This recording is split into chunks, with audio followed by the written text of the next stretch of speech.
Jody Bodenhammer, Rappel Diabetes Learning Center. What is going on over at the center? Oh my goodness, we have had such a busy year this year with our diabetes classes and our programs. Our cooking classes have just Those gone are off such to a fun. huge start. Yeah. Such a good time. The focusing on different disease processes and how nutrition helps with that has been a great thing. And I think it's so helpful to the community. I was reading statistics the other day, and it's so sad. Arkansas is #1 in obesity in the country. It's like, oh my goodness. it is, and we tend to cycle that around. Unfortunately, our southern states seem to be a little bit more predominant with Fried is better. oh, the food, Yeah. the food, and some of it culture has to do, you know, Sure. we have that nature, you know, Yeah. we were just speaking about cooking and doing different things, and I think that comes from what we have always been taught. And then also losing some balance there between technology now, not being as active as we once Right. were, and that really plays a part in, you know, all of our different health, not just diabetes, not Yep. just obesity. We're just out of balance. But we are out of balance, and, Yeah. and finding a good balance for yourself is what we really talk to our folks about, because you can't go back. You can't change. You certainly can't redo things from the Right. past. Yeah. And I want a do-over in life. yes. Yeah. So we just look at, you know, from here forward, what's going to be the best options. Mm-hmm. Not necessarily a diet, but maybe some meal planning. We look at different food sources that we have readily available here. So it's just a great, I think those cooking classes are They such are a huge wonderful. thing. So. I know that Miss Jan, when she teaches, I've had the pleasure of going to one of those, and that's helpful for anyone. I mean, just absolutely, it's a great way to eat. Sure. And she'll do substitution. She'll take a normal recipe and just substitute items that are healthier, lower in fat, lower in sugar, lower. And yes. yeah, and they taste great. Well, and I just am astounded at her sometimes, and I think, why didn't I think of that? Why didn't I think Yeah. about putting that in instead of that, or whatever? And that's how her brain works, and so we utilize that quite often. Yeah. Because she is, registered dietitian. She also specializes in diabetes care, dialysis, renal and kidney. So she has a lot of different little tips and tricks for not just a diabetes patient, but for anyone that's struggling Right. with nutrition or anything like that. So I just encourage anybody to call us or let us know if we can be of any service. Whether or not it has to do with your diabetes is one thing. Obviously, we're the diabetes center, but we do have Miss Jan there available as well for other nutritional needs, Right. and that's just a huge thing. But our diabetes program, it's just moving and grooving all the time. I don't know if I can keep up with it. We have incorporated some new support groups this year, and we've been working really closely with some different companies and different places around the country that specialize in type 1 diabetes care. Can you explain which- to our audience what type 1 is? Yes, I was going to say it's a little less common. We typically see that type 2 diabetes is the most commonly diagnosed, but with this area having such a diverse group of folks, we have some retirement folks, we have some younger families, we have some industry here, so there's a lot of diversity in our patients.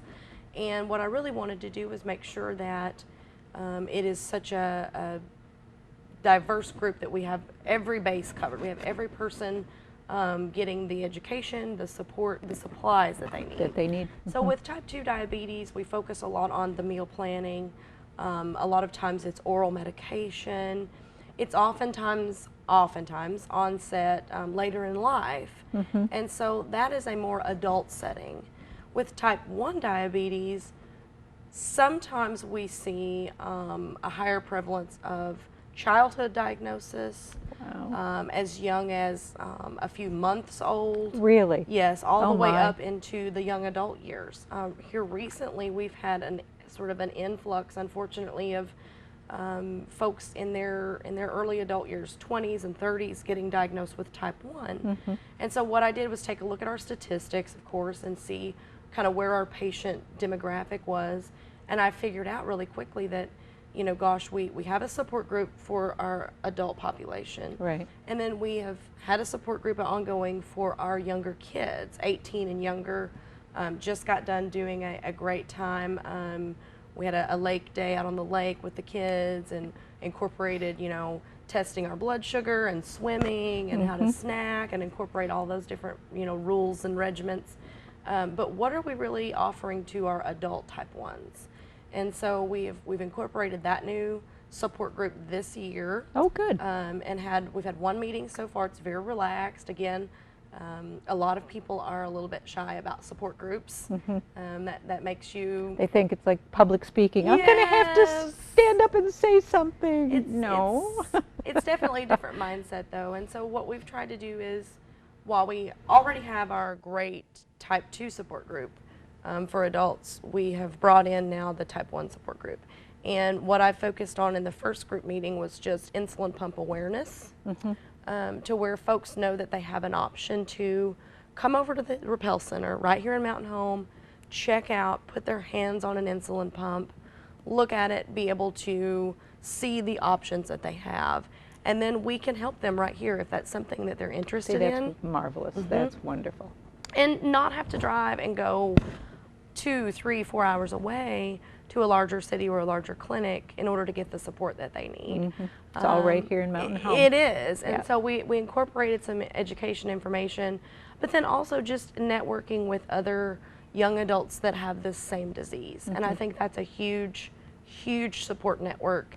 I know our kids and their parents Really tend to bond together. I've seen the group, and They it's do. wonderful. They do, and our adults, they bond with their likes and their different needs.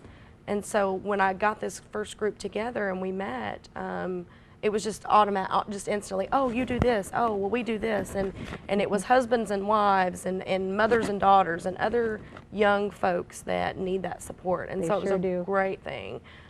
We are going to have another support group for our type 1 adults coming up in September, and that will be September 15th Okay. over at Hickory Park. And so we're going to have a little cookout and just get Oh, how together. nice. And like I said, I try to bring in a little education for these folks, but nothing too formal, no public speaking, nothing that they have to be, you know, frightened about or certainly Yeah. be overwhelmed Yeah, about. they don't have to because- share if they don't want No, to. we just just listen wanna- and get some education. That's correct. Yeah. We just want to provide the support to them. And so that is just one of the neatest things that I've seen grow and change over the last few years that I've been doing the diabetes care. And then I also was looking through, you know, for our adult type 2 support group. It is just so diverse, and there's so many people that need different, they may have different questions about different resources here in the community. They may have different needs that they are maybe feeling like is not being met. So we want to get them in and get them networking with different people as well. And I know you do such an awesome job. You've got Leslie Dew there. Yes. That's supporting Rappel Diabetes Learning Center, and you have Jan Halligan, and you've got your volunteer. And I forget anybody? You didn't forget anybody. Okay, No, we okay. have. I think you've got everybody that. And then we have some just lay people that do some support facilitating as well. A lot of my patients have actually taken on and said, hey, I want to help with this support group, or I want to help with when you do this education program. And that is wonderful. they just jump Yeah. in and want to help the other folks that maybe are struggling, you know, like they were were initially. Sure. Yeah. And it is, I think the support groups are such a huge part of maybe not the initial diabetes education. Obviously we have the classes for that, but for the ongoing chronic disease management, that is the biggest piece of the puzzle. People have to realize they really need that ongoing support. Right. And I know that you've talked before in the past about the fact that no matter how long you had diabetes, there's going to be some information that you may not have, That's new right. information. So stop in to the Rappel Diabetes Learning Center. Absolutely, absolutely. And we have so many options as far as our classes. If you are newly diagnosed or you haven't had any information in a while, just come on by.